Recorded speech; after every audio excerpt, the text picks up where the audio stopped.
Amy, let me tell you about a magical place that is so exactly designed to be enclosed space, year-round fun for the whole family that I bet you already know what I'm going to say before I even say the name. Let's say it together on 3. 1, 2, 3. Great Wolf Lodge. You got it, Amy. My kids loved Great Wolf Lodge when we went. You probably already know that it has a huge indoor water park with a wave pool, lazy river, a bunch of massive water slides. But then your pack can hit the other attractions because wait, there's more. Great Wolf Lodge has adventure-packed attractions like Magi Quest, a live-action game kids can play throughout the lodge, plus the Northern Lights Arcade. Spent some quality time there, so your kid who loves the lazy river and your kid who loves fantasy games will both have a great time. Great Wolf Lodge also offers great dining options and complimentary daily events like nightly dance parties, all under one roof. Unpack the car once and you're settled in to have fun. And with 22 lodges across the country, you're always a short drive away from adventure. We've both had such great times at Great Wolf Lodge, so bring your pack together at a lodge near you. Learn more at greatwolf.com and strengthen the pack. Dessert before dinner is fine. What fresh hell? Laughing in the face of motherhood. You'd have to be crazy to do that. With Margaret Abels and Amy Wilson. I long for gift-free Christmas. A podcast that solves today's parenting dilemmas so you don't have to. I don't know what you're going to eat.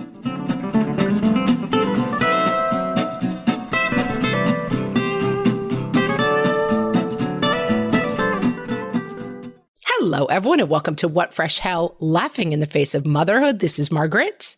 And this is Amy, and today we're talking about which parenting rules we can break. Yeah. I mean, I broke a lot of them, Amy. I don't know about you. All of them. I think you'd think okay, I obeyed every single one. I'm keeper of the rule book and I obeyed them all.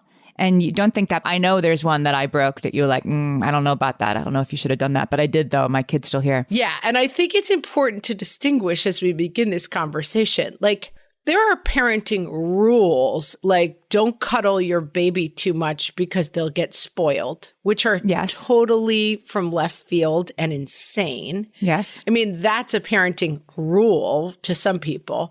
And then there are parenting rules like how your baby should sleep on their back.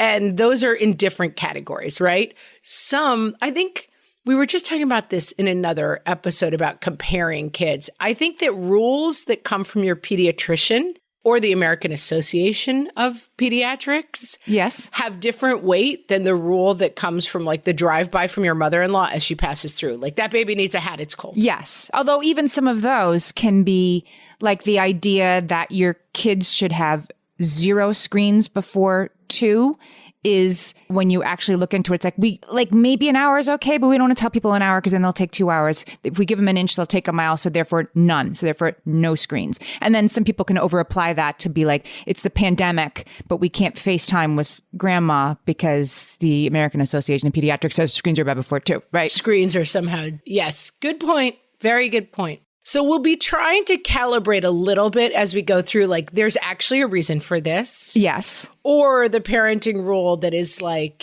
just completely bonkers, we can 100% dismiss. Yes. Okay. Let's do it, Amy. Let's start with pacifiers. Let's start with the parenting rule that I broke, which is the pacifier. Okay. Jennifer is with me. Jennifer is one of our listeners. She had her child use the pacifier until 3.5 when she threw them out on her own. We didn't even get to on our own. My son was a huge pacifier user, my first kid. I had to right around, like rounding the corner 1.5 into 2, which is when you would be getting rid of it maybe, is right when the little brother arrived. And this kid was just like, leave him alone, right? Let him have his pacifier. We had such a backslide when number 2 was born. Like the pacifier was out of the crib. The pacifier was like on the couch watching TV, whatever this kid needed. And so he was very attached to this pacifier. So we put rules around it. his pediatrician, like, you're supposed to get rid of the pacifier, and his teeth were getting crazy. Like, his teeth were getting like horizontal, like his front teeth. Right. That's why I think they want you to get rid of the pacifier, because it starts to affect the teeth growth. Yes. Although she was like, so we need to get rid of it. They'll go back. And I will say that from the other side, like, yeah, he had crazy teeth, which are funny when you look at old pictures, but they resolved within a few months. And of course, they're baby teeth anyway. The way we got rid of the pacifier, it was his 3rd birthday. And we were sort of heading into it like with a lot of dread. And I had been saying, when you're 3, you have big boy teeth that are, now at right angles pointing out of the front of they're cutting your lip. We need to get rid of this pacifier. Your big boy teeth are going to mean that when on your 3rd birthday, you're not going to be able to use a pacifier anymore. And on his 3rd birthday, I cut the tip off the pacifier. So, it had like a hole in it. And I gave it to him at bedtime. And my husband and I had this whole plan, like, I'll sleep with him the first night. You sleep with him the second night. This is going to be 2 weeks of caterwauling, Nice use of the word caterwauling, Amy. Thank you. He put it in his mouth and he said, just one broken. And I said, oh, it's happened. This is it. Just as the sage said, it's your 3rd birthday. The lady. And your big boy teeth, the lady said this would happen. Your pacifier doesn't work anymore. And he handed it back and said, I don't want it, and went to bed. The end. It was never, he didn't cry. Wow. He gave them to Santa in a bag a couple weeks later to give to the babies. And that was the end of it. So pacifiers is one where, like, I think, yeah, you can let your kid, you can have a huge fight about it, or you can let them keep it until they really are kind of too old for it. And then it's exceedingly easy. Yeah. And it's also the kind of thing of like, my kids were pacifier nuts when they were little. I mean, they looked like they had a substance abuse problem. Like I would put it in their mouths and they like their relationship with the pacifier, I found worrisome in terms of like how attached to it they were. In your family of origin, were you pacifier or thumb suckers? Like, what did you do when you were little? What did your mom do? Oh, I have no idea. And whenever I ask my mom things like this, she's like, I don't remember. She's like, I blocked it all out. I don't know. I'm sure. I mean, my mother gave no thought to this, and who knows? And hats off, right? And I don't think pacifier technology has come a long way too. I mean, I also had kids where if there are 7 different kinds of pacifiers, there was only one my kids would take, like, right? For sure. Not available at the drugstore near your mother-in-law's house either. No, mine needed the one that had it had a bulb that kind of turned up like under your soft palate. That was the kind that my kids liked, but forget the other kinds. Useless. And so we would have like 6 or 7 scattered around everywhere. Mm-hmm. And I did have a kid who I thought was off the pacifier, and at some point was old enough to crawl into baby's crib, and I found him in there, like taking a hit off of a pacifier at some point. Like, he's like, oh, I miss these days. But we also had my sister when she was young. My aunt lived with us in a little like garage apartment kind of thing. She heard my mom at some point being like, oh, Anne hasn't taken a bottle since she was 1, and she was like almost 19 months or whatever. And my aunt had been giving her a bottle every single morning. Like, she would come to my aunt's apartment and get a bottle. And she was like, oh, good news. But like, she had not gotten the memo that bottles were out, I remember being scared of this with bottles that, again, I had one every 18 months. So I had like a 2-year-old and a 4-month-old. And it's hard to phase out bottles when, like, well, why does she have a bottle still, right? No, I'm the baby. Yeah, it's all, again, for me, like my mother before me, it's a bit of a blur in terms of like how exactly did it work. But I definitely think we were not hard and fast on getting rid of bottles. That's for sure. I'll tell you the parenting rule that I broke that I'm not sure I should have broken. This was with my second kid. He couldn't have cared less about pacifiers, but he did love a bottle. He just nursed it like a fine scotch. He just wanted to kind of have it around, So he had it. Yeah, I tell you, when I looked at kids laying back and having a bottle, I was like, why don't we go back to this? Like, every once in a while, laying on the couch watching Netflix, like a warm liquid meal. Wow, it sounds good. Yeah. And then you kind of drift off to sleep with it still in your mouth. I'm for it. So I would let him, because I had kids like in their nap schedules didn't always line up, that is. And this kid was the most easygoing baby, but I would put him in his crib with a bottle. And I was like, whatever, it's probably fine. Like, our parents did it, whatever. And he did have like 6 cavities in his teeny tiny 2.5-year-old baby teeth that probably came from letting him have a bottle in the crib. I have definitely, I mean, again, this is not one of those rules of like, everyone's so uptight. Why don't they just let it go? Like I've definitely seen, especially if you're putting juice or sweet things in the bottle, like the problem is it rots out those baby teeth real fast. Yeah. Yeah. So maybe that was a parenting rule I should not have broken, but I did. Like I said, he's here. He has teeth. Yes, he has teeth now. Exactly. You get another chance because those all fall out and you get another shot at it. That's what I was telling myself. Like, these aren't sticking around. So I'm just saying, don't let him go to college with a bottle full of juice and he'll be fine. And juice. I mean, gosh, my kids, I mean, I have big kids, as you guys know. I give them watered down juice in their sippy cup. Now you'd have to be crazy to do that. I feel like that's the messaging now. Really? People are anti-juice? No juice. No juice. Where have you been? Yeah, no, it's water, water, water. Like you don't put apple juice or white grape juice in their sippy cup. It's water only. I don't know. That's a parenting rule you could break, but I didn't even hear that parenting rule, so I definitely didn't obey it. It's like the no screens. Yeah, no juice. Like juice is the devil. Like, okay. Amy, let's talk a little bit about sleep routines. This is somewhere I feel like you and I flipped the script. Okay. I was an extremely strict sleep routine person, and I feel like you were more malleable on sleep routines. Oh, it's just more that my attempts to impose sleep routines worked zero. Didn't work at all. Yeah. I do think sleep routines, let me go back to one of my favorite pieces of advice, not from my pediatrician, but from my brother's mother-in-law, who's a pediatrician. Everything has to work for the kid and for you. We think of so many parenting rules. It's like, this is how to keep your kid happy. This is how to do it for your kid. And this is what will make your kid thrive. If it doesn't work for you and your kid, skip it because, and this is where, for me, the one thing that I feared the most, two things I feared the most, gross food and lack of sleep. There's nothing you can really do about gross food. I mean, kids like spitting food in your hands and there being like ketchup on things. Oh, I was like, explain gross food. Okay. The gross food things that toddlers bring you. Yes. Yeah, I was terrified of that and rightfully, and like moldy backpacks full of horrible. But I was correct on that. Not a lot you can do about it. But the other thing I really had like some terror around lack of sleep because I don't do well on lack of sleep. And I knew it would be a problem if I didn't get enough sleep. And so I was extremely militant about sleep schedules. And I had good luck with that. But lots of people, Elizabeth says infant didn't sleep in the crib. Emily co-slept. Another Emily says, I rock my almost 2-year-old son to sleep every night. And when he wakes, I bring him into our bed. I definitely think that this is an arena where you, especially with sleep, whatever gets you to sleep that your pediatrician says is safe, I'm fine with it. You know, here's a parenting rule that I broke. Not really a rule, but it's just a way people do it that did not work for me. And I didn't do it this way and it worked fine. Having the baby, like the newborn baby, like, you know, like a week old, just from the hospital, should be like in the room with you, right next to you, not in your bed, but in these, you can buy these specific. It's a 3-sided bassinet so that it's. I needed my newborn that I was nursing, 46 times a night, like down the hall behind a closed door with my bedroom door closed so that I would only hear the baby the second time they rolled over, not the first time. I'm such a light sleeper that for me, getting in 40 minutes sleep at a time was contingent upon me not being right next to the baby while they were sleeping. I wouldn't have been able to sleep at all. I still heard the baby. That also worked for me. I did the first probably 8 weeks or something with the baby in the co-sleeper bassinet right by the bed. And the baby is sleeping right to your side. And so I could almost do it while I was sleeping, like pick the baby up, nurse. And then for years afterwards, I would wake up in the night, like I dropped the baby.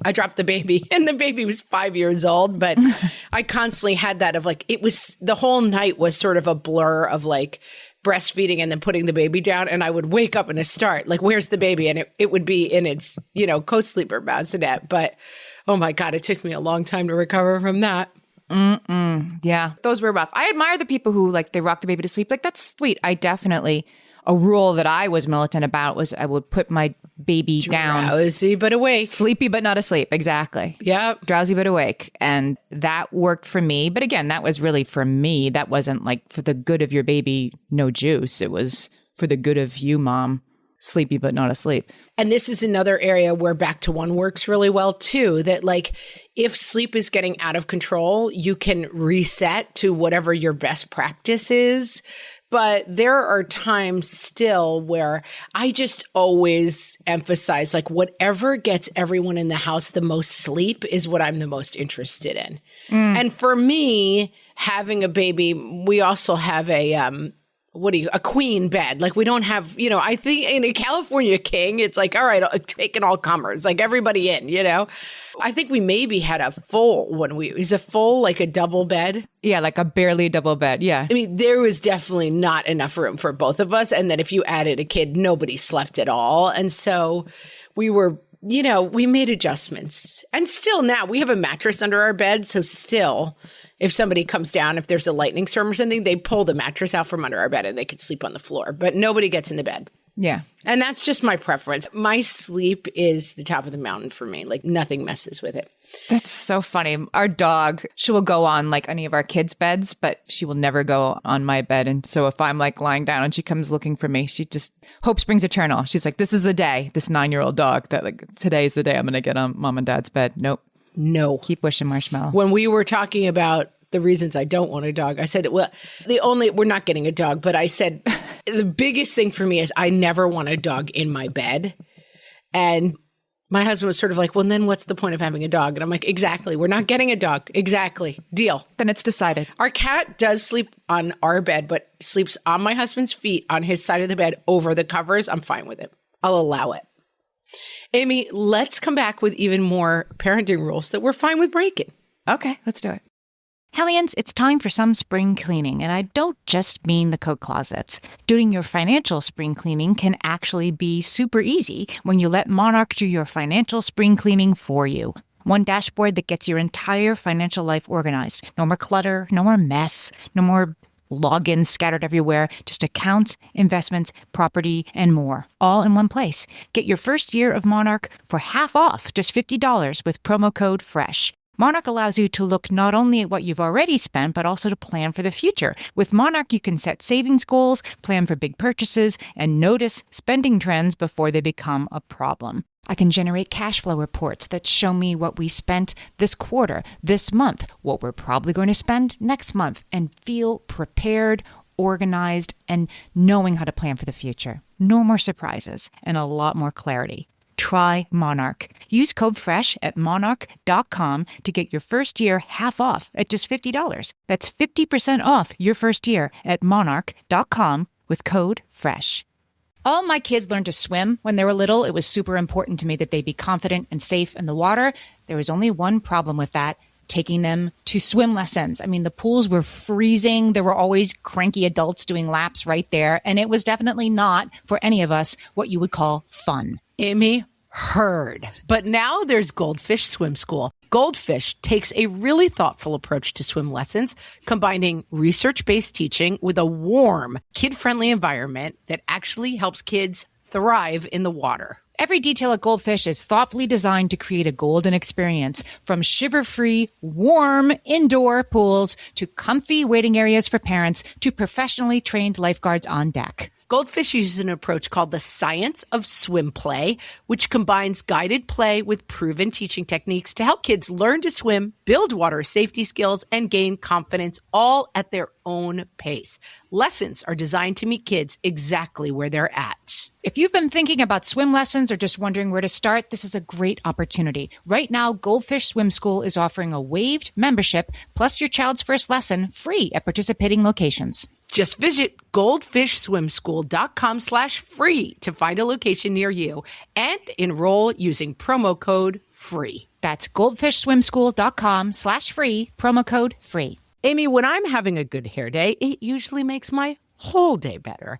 And that's why on every day, I'm taking Nutrafol. Nutrafol is the #1 dermatologist-recommended hair growth supplement brand. And it's the #1 hair growth supplement brand personally used by dermatologists. Nutrafol's hair growth supplements are peer-reviewed, NSF certified for sport, and clinically tested. Nutrafol offers multiple formulas for men and women, tailored to different life stages and lifestyle factors, so you get support that's actually right for you. Adding Nutrafol to your daily routine is easy. Order online, no prescription needed, with automated deliveries and free shipping to keep you on track. Let your hair be one less thing to worry about. See visibly thicker, stronger, faster growing hair in 3 to 6 months with Nutrafol. For a limited time, Nutrafol is offering our listeners $10 off your first month subscription and free shipping when you visit Nutrafol.com and enter promo code LAUGHING. That's Nutrafol.com, spelled Nutrafol.com, promo code LAUGHING. Let's talk about food, Amy, because you were talking about juice. Megan lets her kids have soda one time a day. I'm fine with it. The messaging around soda, like it's not coming from me. More than once, I've been at a restaurant with my kids and they're like, the Diet Coke, and they try to give it to one of my kids, and the spray, I'm like, no, that's mine. My kids have water. My 3 teenagers would never drink soda, and it is not something I've put on them. They've clearly heard this in health class or something. No soda ever, ever. They only drink water. I have 3 kids, only one likes soda, but he likes a Coke and he has one. Mm-hmm. I mean, sometimes a Coke, it hits the spot like nothing. I love that there's Coke because when you're pregnant and you're at a wedding or something, I would let myself have as many Cokes as I wanted. Yeah. Speaking of parenting rules you can break, you can have a bunch of Cokes at a wedding when you're pregnant. That's the role that soda has for us. And I am a total hypocrite because I'm a Diet Coke addict and I drink like 9 a day sometimes. And I'm like, only one soda for you, my dear. But that's the fun. It's like 1 soda a day, unless you're like at a wedding or some sort of party. He had a sleepover the other day. He's like, he came home and he's like, Mom, I feel real weird. I think I had like 6 Cokes. And I was like, yeah, that's going to make you feel pretty weird. And yeah, I don't know. I think I'm kind of team like food is basically neutral. Maybe I'm making a mistake, but food is basically neutral. Yeah. But you have to put limits on certain kinds of food. But otherwise, like food has no value beyond like more fruits and vegetables, protein, and then everything else have a little bit of it when you really feel like it. Amy Severson, I'm going to do a shout out to the interview that I did with her a couple weeks back. I'll put the link in the show notes about intuitive eating. I didn't really understand what intuitive eating was until this interview.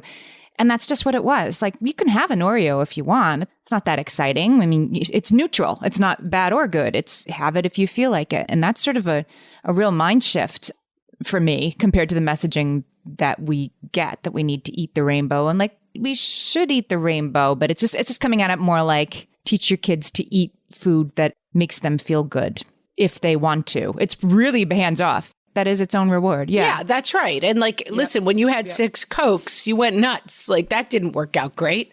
Like, okay, so maybe 1 Coke is better than 6. And again, mommy missed that lesson. And so sorry, this is a lesson only for you. Seema says she doesn't make her kid eat vegetables or what they're eating. I ask her to try things, but if she doesn't like them, fine, I'll make her more kid-friendly food.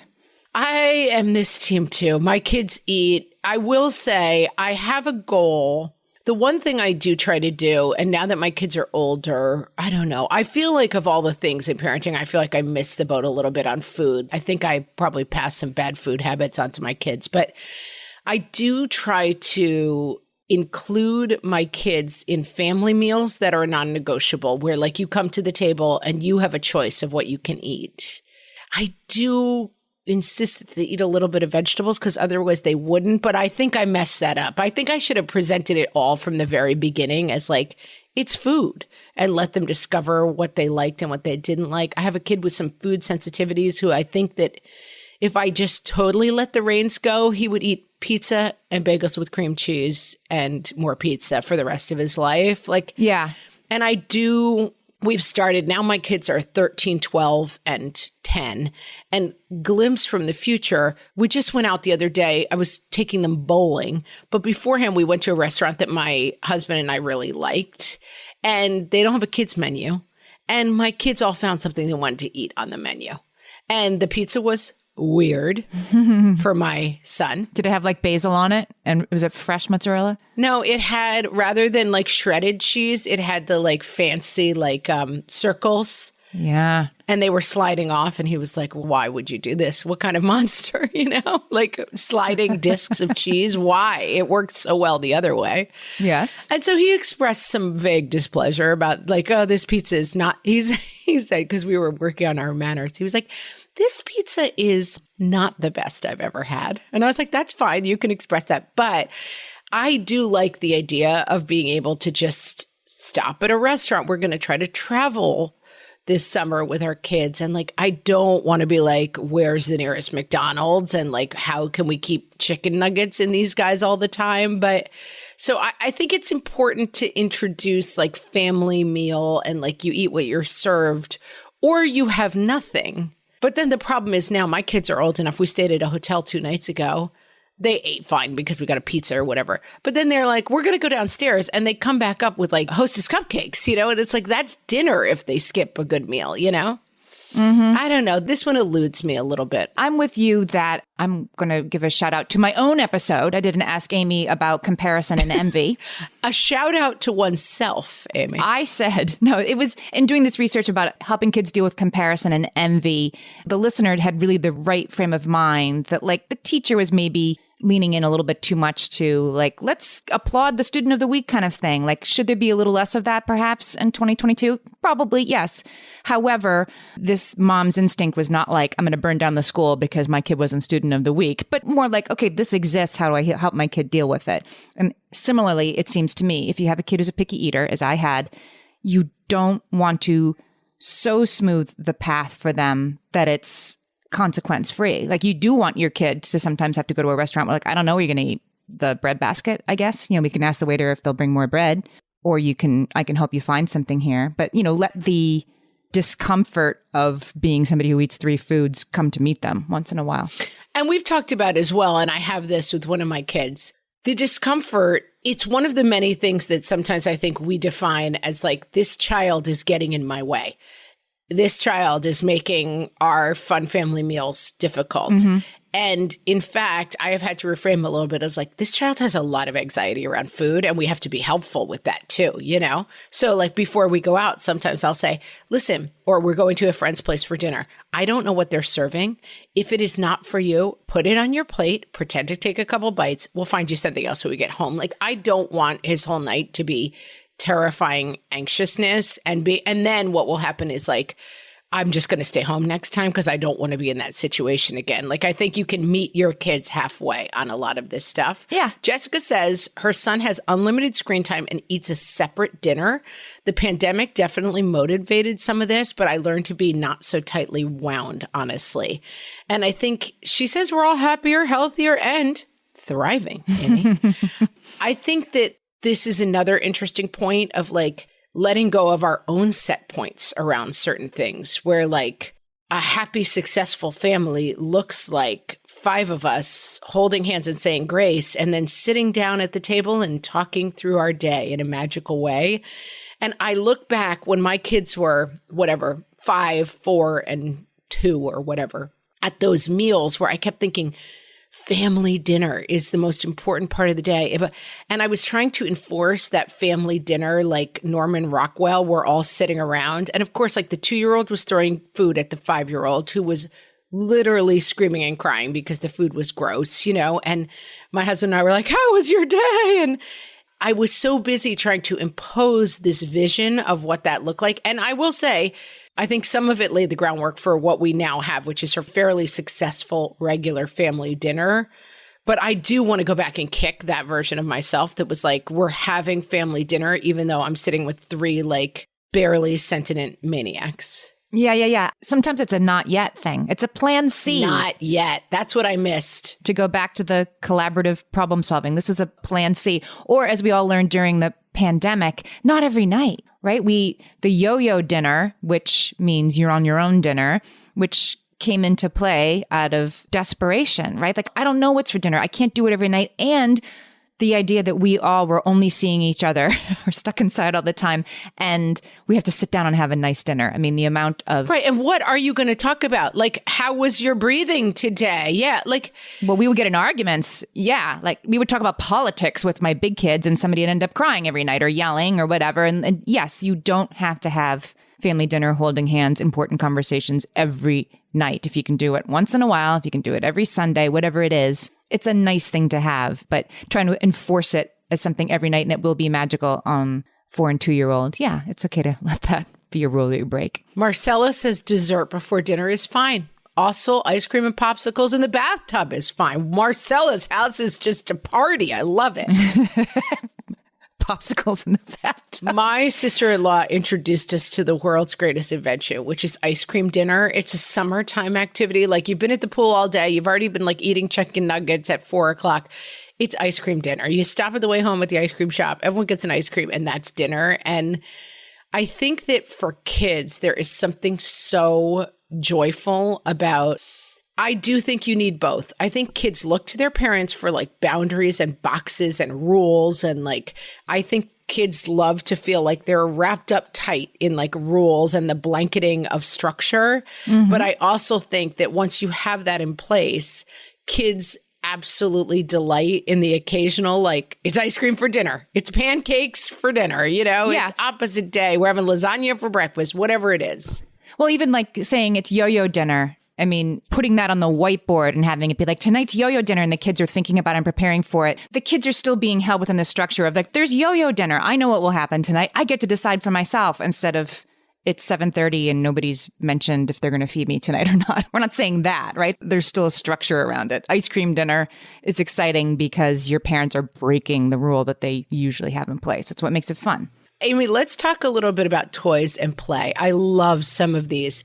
Katie says, my son is allowed to play with sticks and throw rocks, not at people, though. It gives him so much joy. Oh, that's a good one. You should listen to the episode with my sister-in-law, Christina Martin, on how kids learn through play. She runs a progressive school in Chicago. And their playground is just like a pile of sticks and rocks. Like, it's like, go out and create. And yes, you're not allowed to throw rocks at people's faces.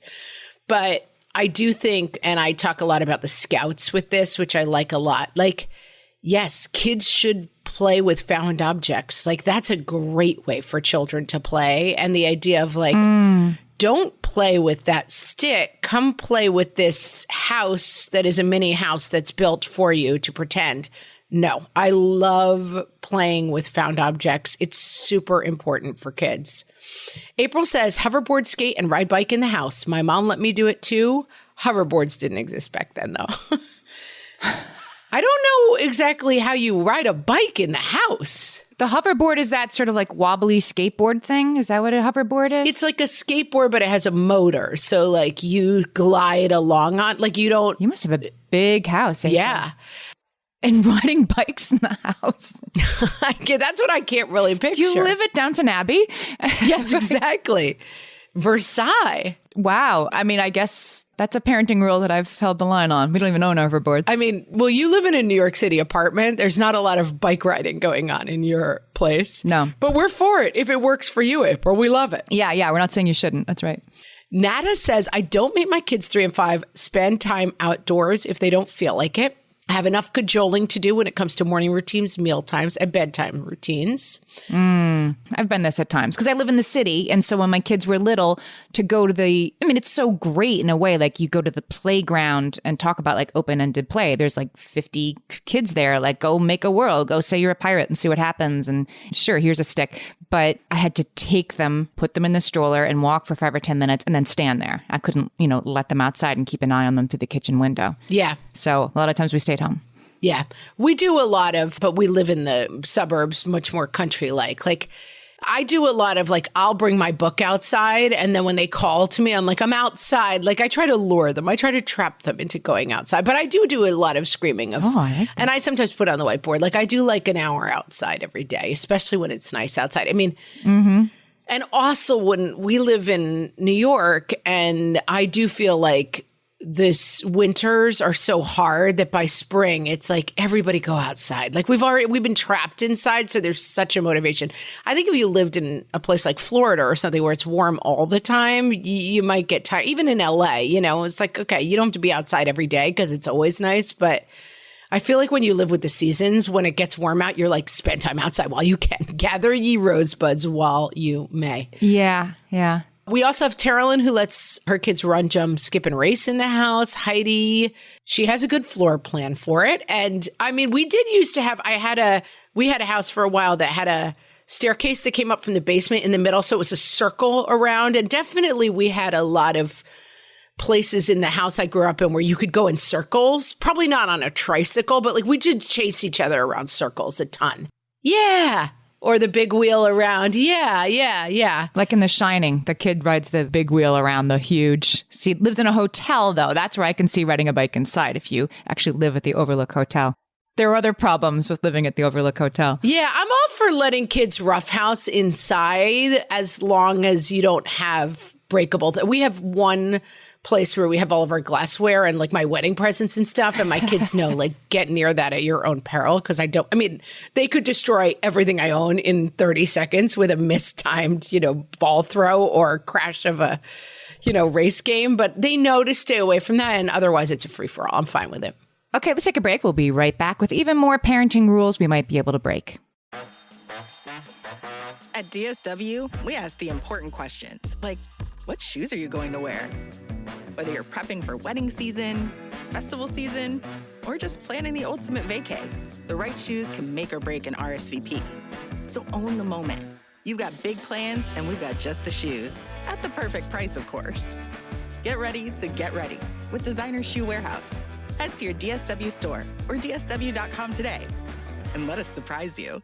My favorite skincare products actually feel more like self-care, like they're so nice to put on and they smell so good that I'm actually happy when I get to that part of my day.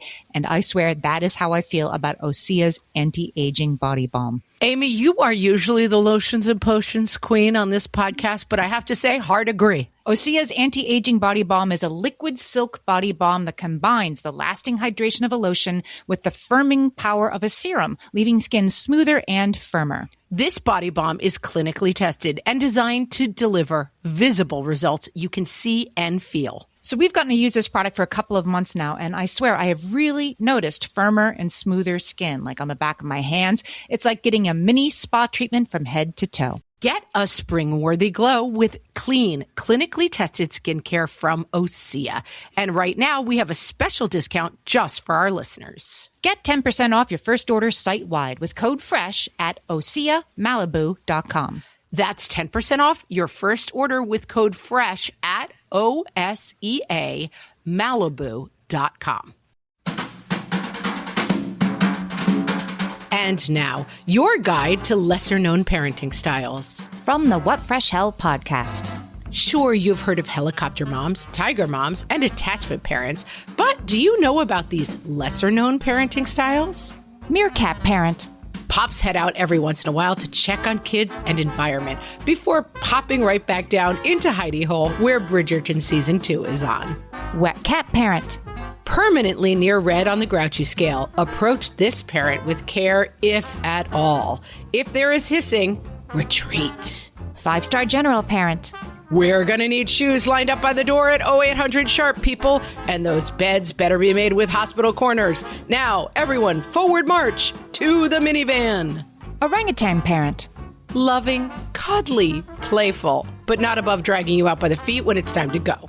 Octopus parent. Able to somehow cook dinner while soothing the baby and talking on the phone to make arrangements for this summer's ballet camp. And someone needs a permission slip signed? No problem. The octopus parent has it covered. This has been Lesser Known Parenting Styles. From the What Fresh Hell podcast.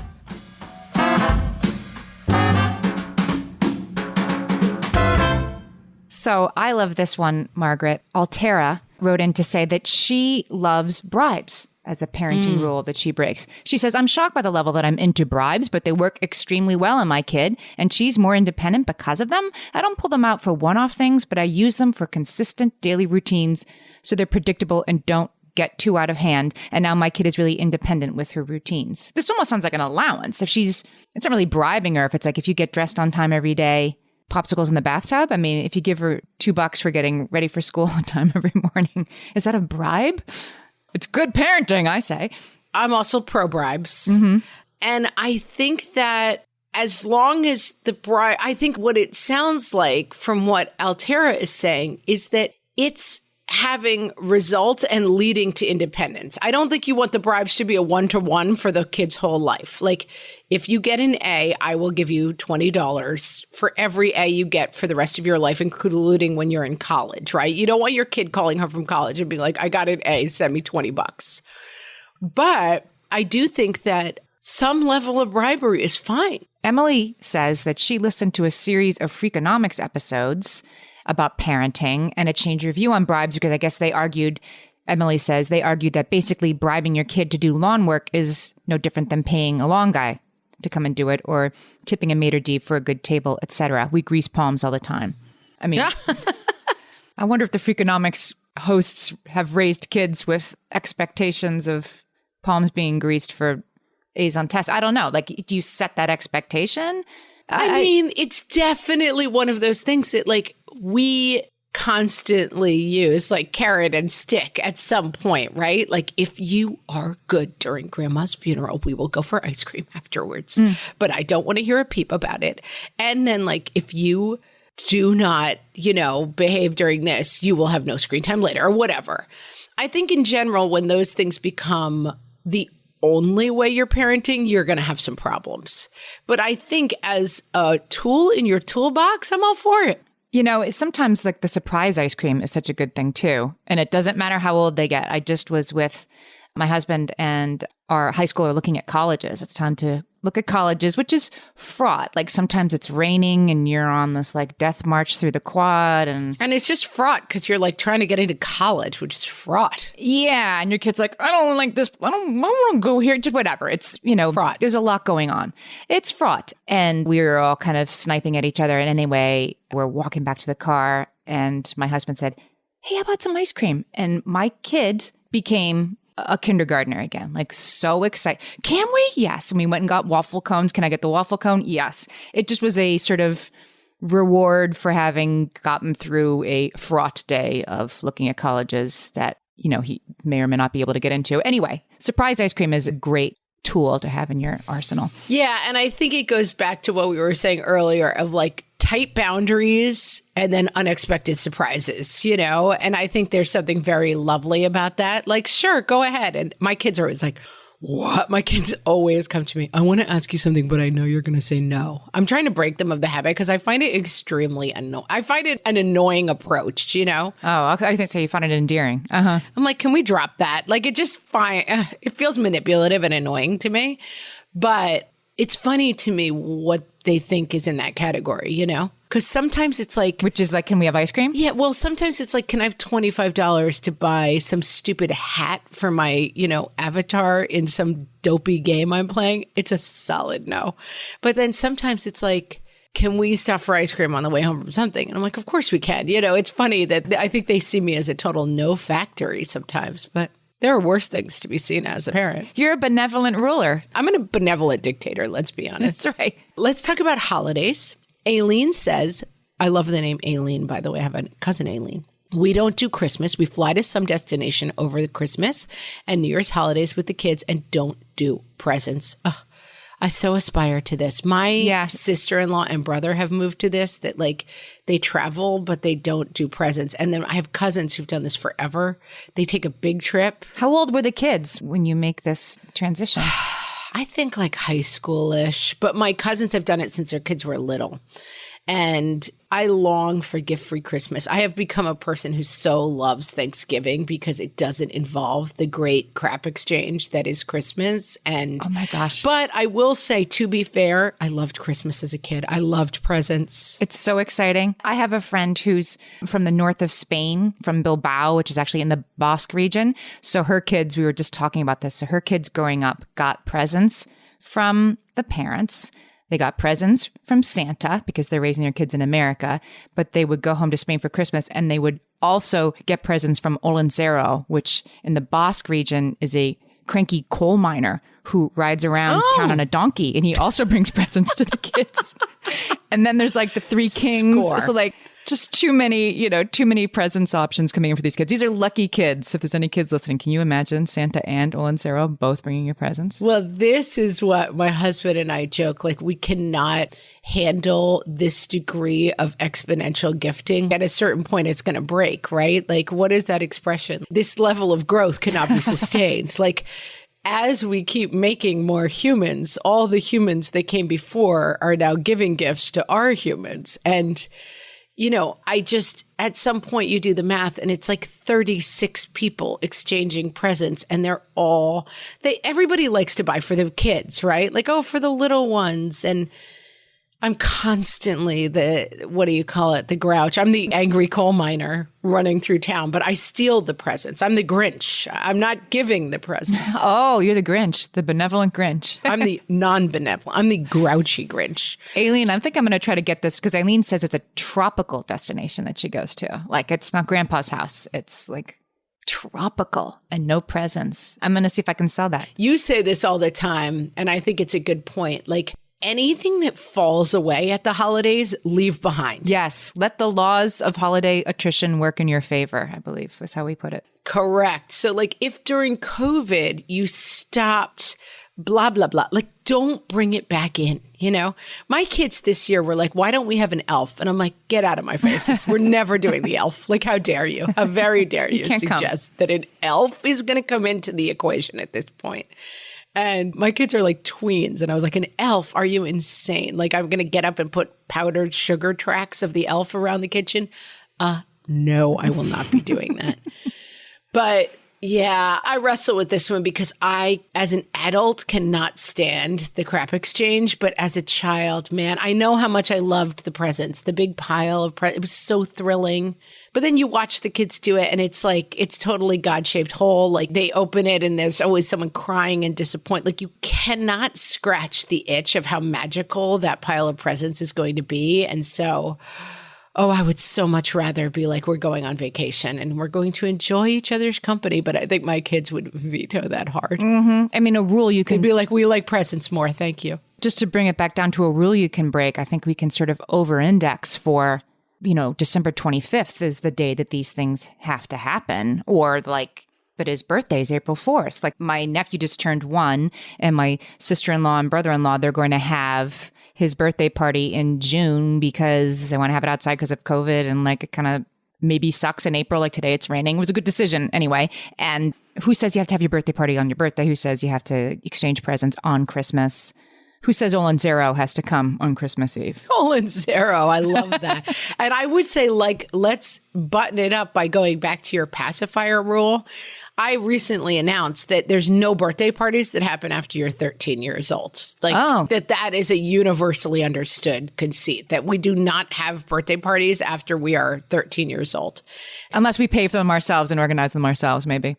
Maybe, but like not my problem. Let's see. Yeah. But again, I just announced it randomly, like on a Tuesday, and the kids were like, yeah, I guess that makes sense. So you can also just introduce laws from the lady, or what did you call it? The oracle? Yes. Like I have been to the mountain and the oracle has told me that no pacifiers after 3, no birthday parties after 13. Like, I'm sorry. This is just the world we were born into. We cannot change it. We cannot fight it. We can only rail against it. These are parenting rules we can create. That's it. Mm-hmm.